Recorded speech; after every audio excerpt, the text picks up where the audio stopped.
नमस्कार, मैं ट्विंकल मिश्रा और आप देख रहे हैं HW न्यूज। महाराष्ट्र में इस वक्त सियासी हलचल खूब तेज है। उद्धव ठाकरे की सेना शिवसेना की नैया लगभग डूबती हुई नजर आ रही है। वहीं उद्धव ठाकरे के 2.5 साल के कार्यकाल की अगर हम बात करें तो उन्होंने बहुत कुछ खोया है और बहुत कुछ हासिल किया है। अब इन सभी राजनीतिक गतिविधियों के बीच खबर है कि उद्धव ठाकरे ने अब बिल्कुल साफ कर दिया है कि गठबंधन सहयोगी कांग्रेस और राष्ट्रवादी कांग्रेस पार्टी का समर्थन तो उन्हें प्राप्त है, लेकिन अपनी ही पार्टी शिवसेना का समर्थन उन्हें नहीं मिला। साथ ही उद्धव ठाकरे ने अपने इस्तीफे से पहले अपना सरकारी आवास वर्षा छोड़ दिया है और अपने सारे सामान के साथ वो अपने घर यानी मातोश्री में वापस लौट गए हैं। चलिए अब बताते हैं कि उद्धव ठाकरे ने महाराष्ट्र की राजनीति में क्या हासिल किया है और क्या गंवाया है। महाराष्ट्र में उद्धव ठाकरे की सरकार बनाना काफी ऐतिहासिक था। विचारधारा के दो विपरीत छोर पर खड़ी पार्टियां यानी कांग्रेस और शिवसेना सियासी मजबूरियों की वजह से साथ आई और महाराष्ट्र में दोनों ने मिलकर महाविकास अघाड़ी गठबंधन बनाई और सत्ता संभाली। लेकिन उसके कुछ समय बाद यानी 28 नवंबर 2019 में मुख्यमंत्री बनने के लिए उद्धव ठाकरे ने भाजपा के साथ दशकों चला गठबंधन तोड़ दिया।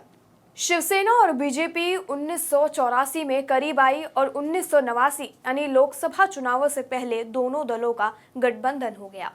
बीच में 2014 में कुछ समय के लिए इस गठबंधन में दरार आई। हिंदुत्व ने शिवसेना और बीजेपी को जोड़े रखा और 2019 विधानसभा चुनाव में दोनों पार्टियों ने मिलकर लड़ा।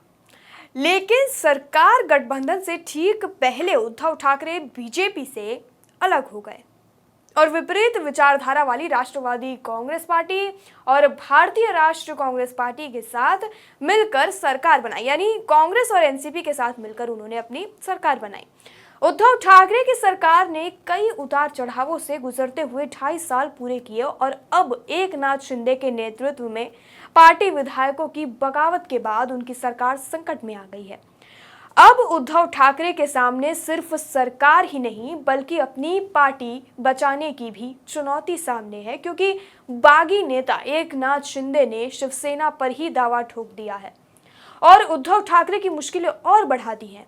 महाराष्ट्र के मौजूदा सियासी घमासान में एक नतीजा ये भी हो सकता है कि एकनाथ शिंदे बागी शिवसेना विधायकों के साथ बीजेपी से हाथ मिला ले और राज्य में सत्ता बदल जाए।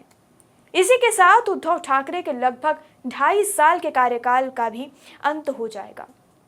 उद्धव ठाकरे जब सत्ता में आए थे तब उनकी छवि बेदाग थी, उन पर कोई भी आरोप नहीं थे, उन पर कभी किसी तरह के भ्रष्टाचार का या कोई भी आरोप उन पर नहीं लगा था।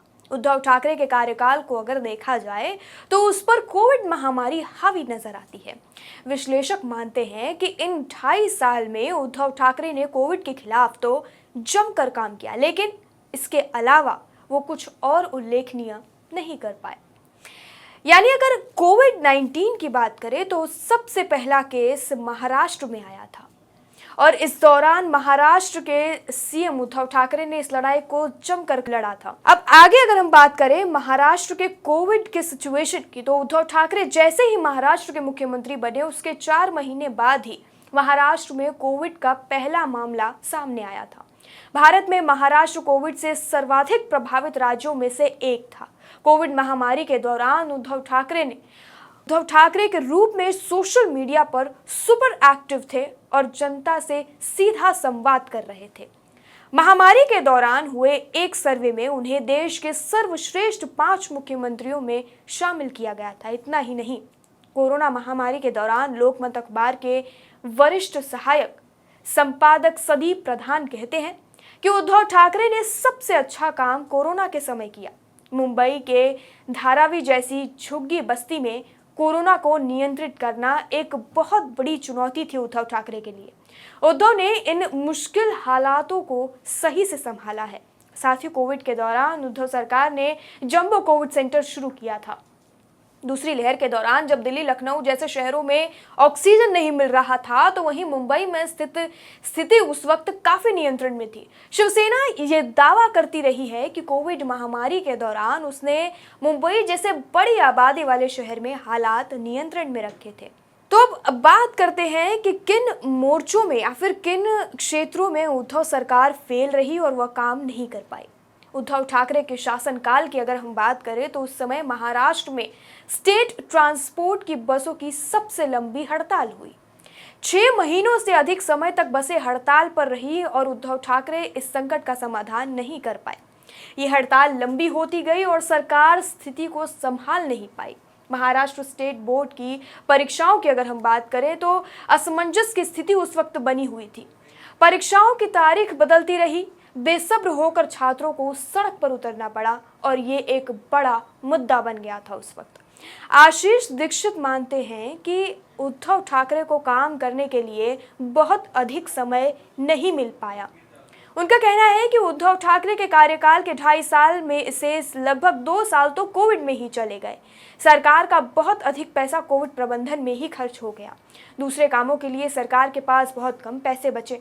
इसी के साथ आपको बता दें कि उद्धव ठाकरे ने मुंबई में मुंबई मेट्रो लाइन 3 का भी वादा किया था, लेकिन वह अभी तक पूरा नहीं हो पाया। रिपोर्ट के मुताबिक अगर हम रिपोर्ट की माने तो MMRDA के महानगरीय आयुक्त SVR श्रीनिवास ने एक संवाददाता सम्मेलन में बातचीत करते हुए बताया कि मुंबई मेट्रो लाइन 3 का पूरा होने में, इस काम को पूरा होने में कम से कम और 2-2.5 साल लगेंगे, क्योंकि डिपो के निर्माण के अलावा बहुत सारे काम महाराष्ट्र में अभी बाकी है। तो इस पूरी रिपोर्ट में जिस तरीके से सामने आया है कि महाराष्ट्र में कुछ काम उद्धव ठाकरे, हालांकि कोविड-19 में महाराष्ट्र में उद्धव ठाकरे ने बहुत से काम किए और जिस तरीके से बताया गया कि इस सबसे ज़्यादा मतलब जिस तरीके से 5 मुख्यमंत्री के नाम सर्वश्रेष्ठ रहे, उनमें से एक मुख्यमंत्री उद्धव ठाकरे का भी नाम उनमें से एक था। और बाकी अगर क्षेत्रों की हम बात करें तो उद्धव ठाकरे उन मामलों में पीछे रह गए। यानी कई ऐसे वादे थे बसों को परीक्षाओं को लेकर, बसों को मेट्रो को लेकर, महाराष्ट्र में कई ऐसे काम रहे जो अभी तक उनके कार्यकाल के दौरान नहीं हो पाए।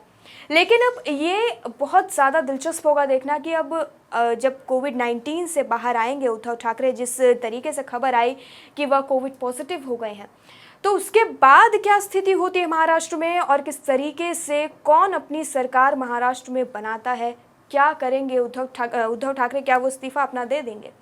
बड़ा सवाल है। इस पर आपकी क्या राय है? कमेंट सेक्शन में लेकर हमें ज़रूर बताएं। वीडियो यहीं समाप्त होता है। धन्यवाद।